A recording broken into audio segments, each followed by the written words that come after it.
যাই শুরু করো যাই না না জলটা দেখে নে গরম ওই পাটা দাও তো আগে খুব তাড়াতাড়ি বডি দিও না আগে পা দাও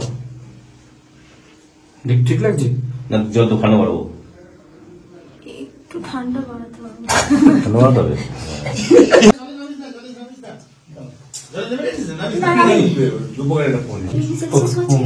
কত ডিগ্রি সেলসিয়াস আজকে চলো চলো চলো চলো চলো 1 2 3 ইয়ে পা দাও দাও ওদিকে মাথা বাস দাও আমার আংটি ঢুকে গেছে কোথায় ঠিক আছে সেই বিলটা আংটি পেয়ে যাবো আমি কারণ উনি না কারণ দাঁড়াও সাইডে ঠিক করো আচ্ছা এটা না আমার এটা বাড়িতে যেহেতু আছি তাই পুরোনো ছবিগুলো দেখছিলাম, ভিডিওসগুলো দেখছিলাম, তো হঠাৎ মনে হলো যে কিছু ভিডিও আছে যেগুলো তোমাদের সাথে শেয়ার করলে ভালো হয়। মিরিক মেমোরিজ, আমরা যখন আউটডোর গিয়েছিলাম মিঠাইয়ের, সবাই জানো, তো তখন ওই বাথটাবে যে সিনটা ছিল সেই সময় যা আমি করছিলাম। না ওইখানে ওই চুলটা ডুবিয়ে দাও। হ্যাঁ ঠিক আছে, মাথা চুলটা ঠিক করে দে, ইয়ে চার কাট মাথা চুল ঠিক কর। চোখ বন্ধ তো? হ্যাঁ, ডিমে আছো? পাঁচ চেপে রাখো। Rolling action. আমাকে সবাই জিজ্ঞাসা করছিল এখন আমার শরীর কেমন আছে। কাল অবধি একটু বেটার ছিল, কিন্তু আজকে ঘুম থেকে ওঠার সময় একটা কোমরে আবার পেইন হচ্ছিল, মানে মাসেল পেইন হচ্ছিল। তো এখন এই আর কি শরীরের স্ট্যাটাস।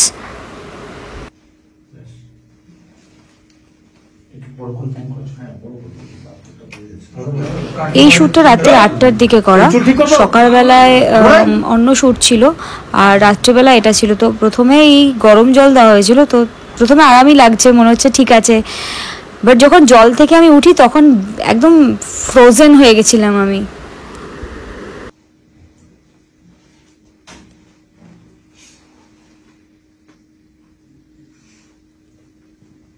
তো এইভাবেই ড্রিম দেখছিলাম। তো তখন অলরেডি ঠান্ডা লাগতে শুরু করেছে, কারণ গরম জলটা ঠান্ডা হয়ে যাচ্ছিল। আর মাথাটা ওইভাবে স্টিক করে রাখার কারণ হচ্ছে আমি নিচের দিকে গড়িয়ে গড়িয়ে চলে যাচ্ছিলাম।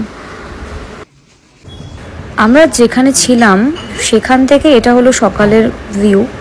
শুটিং জেনারেলি আউটডোরে খুব তাড়াতাড়ি শুরু হয়, কিন্তু যেহেতু আমি একদমই লেট রাইজার, আমি উঠতে পারতাম না, আরও ওদেরও ডিসিশন ছিল যে একটু লেটে শুরু করবে।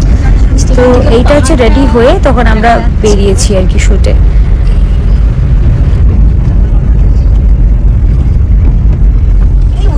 গাড়িটা দেখো, আমি ওখানে জিপ দাঁড়িয়ে ছিল, আমিও দেখেছি। আর অদ্ভুত কি হয় বলো তো, ধরো যে গাড়িগুলো আমরা দেখি রোজ, সেই মানে নিজেদের পরিচিতদের সেরকম গাড়ি পাশ দিয়ে গেলে মনে দাঁড়িয়ে গাড়ি। সবাই বেরিয়ে গেছে, ঠাম্মা দাদু হাতি তো বেরিয়ে গেছে। এটা ঝাঁটা জাস্ট ফগি, দেখো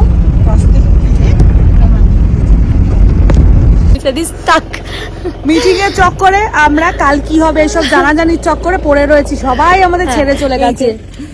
এই হচ্ছে দাঁড়িয়ে আমরা রয়েছি, সবাই চলে গেছে, আমরা রয়েছি লাস্ট বাস, মানে লাস্ট গাড়ি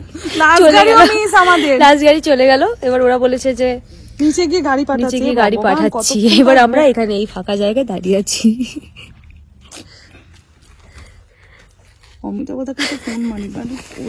ভেবেছে বোধহয় আমি চলে গেছি। কি করে জানি নিচে ওঠেনি। কালকে সকালবেলা সকাল 7টায় কল, মানে কল। আচ্ছা, আমাকে কালকে সকালবেলা আমি বাথ টাবে, না জলে ভেজানো হবে না, রোজ পেটালসে থাকবো। হ্যাঁ, বাথটাবে থাকবো রোজ পেটালসে, কিন্তু রাত্রিবেলা সব থেকে বেশি কষ্টের যেটা, সেটা রাত্রিবেলা বাথটাবে আমাকে থাকতে হবে, তখন জল থাকবে, সেটা রাত্রিবেলা থাকবে। বাট হ্যাঁ, এখানে একা একা দাঁড়িয়ে দাঁড়িয়ে আমরা জাস্ট পাগলামি করছিলাম। সবাই চলে গেছিল, আমরা আমাদের গাড়ির জন্য অপেক্ষা করছিলাম। হ্যাপিলি কাজ করছি, প্রচন্ড হেক্টিক শিডিউল, কিন্তু কিছু করার নেই, সবকিছু আছে। We are enjoying. Mithai good night. হ্যাঁ বলছি কি, গাড়ি কখন আসে আমাদের নিতে? আদৌ আসবে নাকি আমরা এখানে উত্তমেরও ফোন না, উত্তমেরও ফোন লাগবে। I was so over dramatic. সব থেকে বেশি মজা বোধহয় আমি এই সময়টায় পাচ্ছিলাম, চা পাতা তোলা। আর ওরাও খুব মিষ্টি ছিল, ওরা আমাকে শিখিয়ে দিচ্ছিল কি করে চা পাতা তুলতে হবে। আর এই কস্টিউমটা আমার খুব ফেভারিট ছিল, শুধু আমি না কিছু চাইতে পারি না, তো আই ওয়াজ ভেরি শাই, আমি বলতে পারিনি যে এটা আমার চাই। জামাটা আমার খুব পছন্দ ছিল এটা। পরে আমাকে ওরা বলছিল পছন্দ হলে বলতে পারতিস, নিয়ে নিতে পারতিস। তখন আমি বলতেই পারছিলাম না যে আমার এটা খুব পছন্দ হয়েছে, আমি বাড়ি নিয়ে যেতে চাই।